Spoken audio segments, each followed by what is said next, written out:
This is just a follow-up video to the post I just made in the multi-GP group, talking about essentially if we are losing energy in our systems, where is it?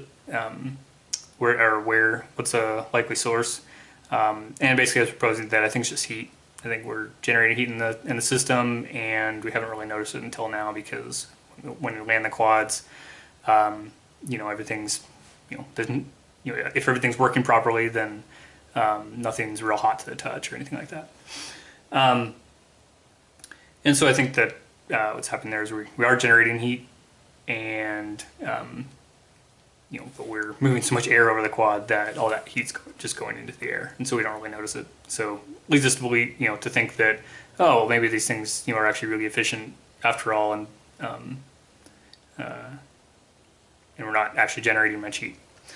So I'm going to do a quick bench test with a motor that I'm pretty familiar with. This is a Catalyst 2306 1725 kV.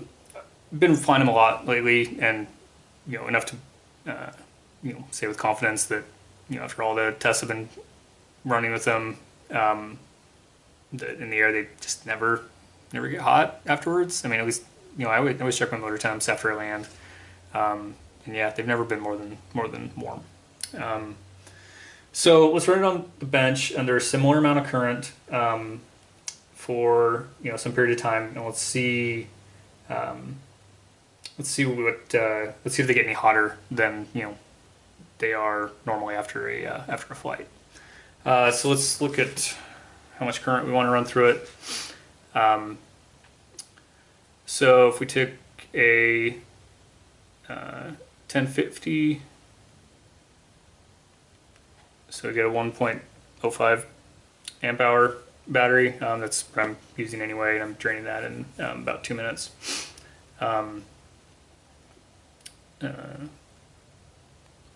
So let's divide that by 2 minutes by 60 to convert to hours. Okay, it's about 31.5 amps on average. Let's divide that by 4, right? So we're going to run about 8 amps through this motor. And I'm going to run it for 2 minutes and see what it's like.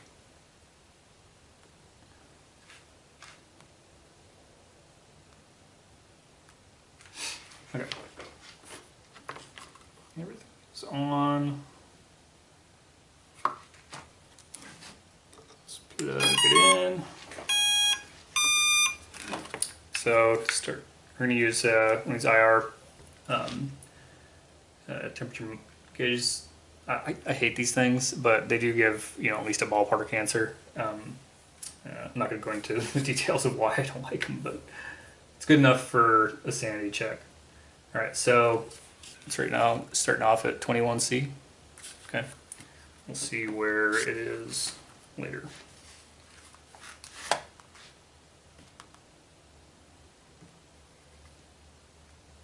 All right, I'm just setting my timer. I'm going to look at the current meter here. This isn't, I haven't calibrated this meter either, but it should be close enough for a sanity check. So I'm going to set it to 8 amps, and I'm going to run it for 2 minutes.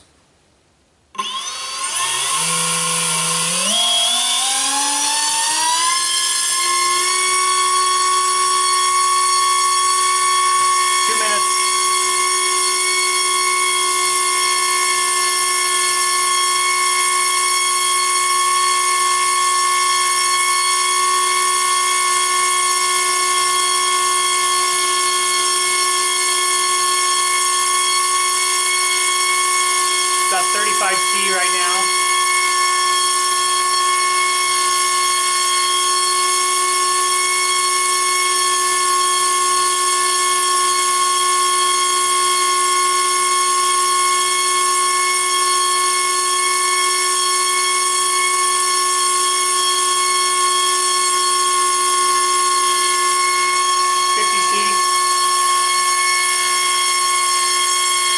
minute in.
All right, so let's check the temperature.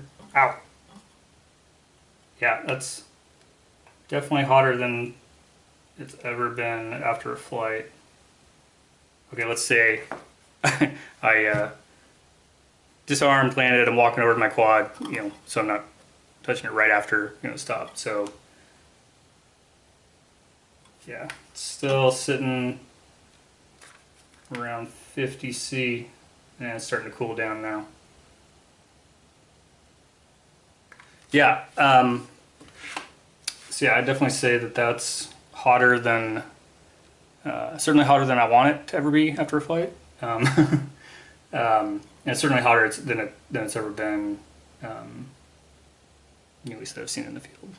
So, what does this mean?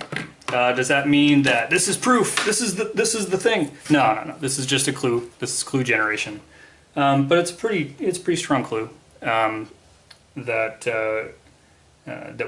these quads are generating more heat than we think, or that we've been thinking. It's certainly not something we can discount, and I think there's other sources of heat in the quad besides this. So our ESCs, they're really small. I mean, that's a lot of current to be running through little traces. Honestly, I think the only reason they probably survive is that that we're moving so much air over them. But anyway, like I said, this is just clue generation, but I want to make sure that the stuff I posted held any water whatsoever. Thanks for watching.